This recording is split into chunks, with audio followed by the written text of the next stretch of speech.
श्री राम भक्त हनुमान की शक्तियों और चमत्कारों के बारे में कई किस्से और कहानियां मौजूद हैं। लेकिन क्या आप जानते हैं कि अंजनी पुत्र हनुमान का जन्म कैसे हुआ था? इसे लेकर भी कई अलग अलग तरह की मान्यताएं हैं। आइए आज हम आपको कुछ ऐसी ही मान्यताओं के बारे में बताते हैं।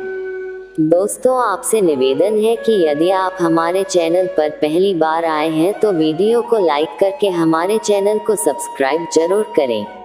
अगर आप हनुमान जी को मानते हैं कि कमेंट में जय बजरंगबली जरूर लिखें। हनुमान का जन्म एक वानर के रूप में हुआ था।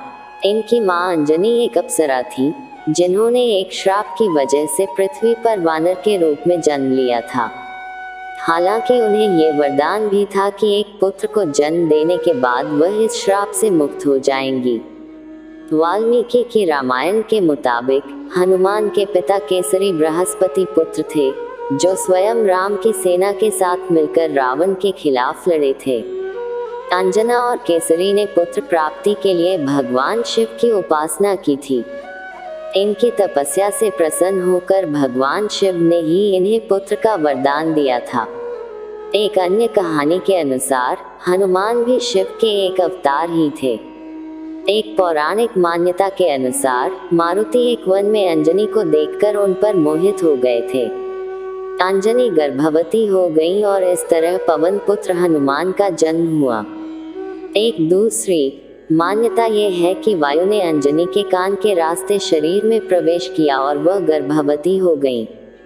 एक कहानी में ऐसा भी बताया जाता है कि महाराजा दशरथ ने पुत्रेष्टि यज्ञ से प्राप्त हवि अपनी तीनों रानियों में बांटी थी।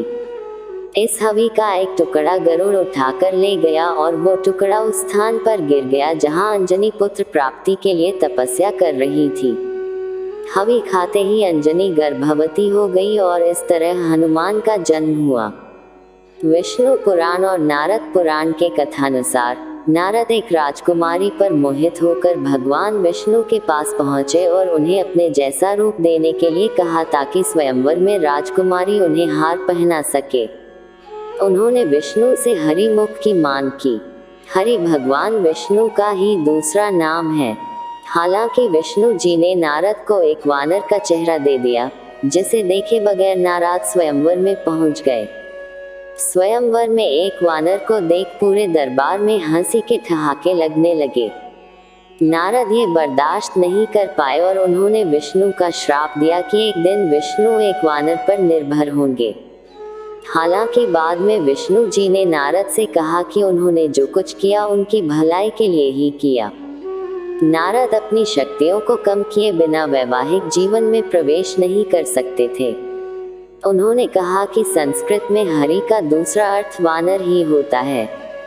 ये जानने के बाद नारद अपना श्राप वापस लेना चाहते थे, लेकिन विष्णु ने कहा कि उनका यही श्राप एक दिन वरदान बन जाएगा।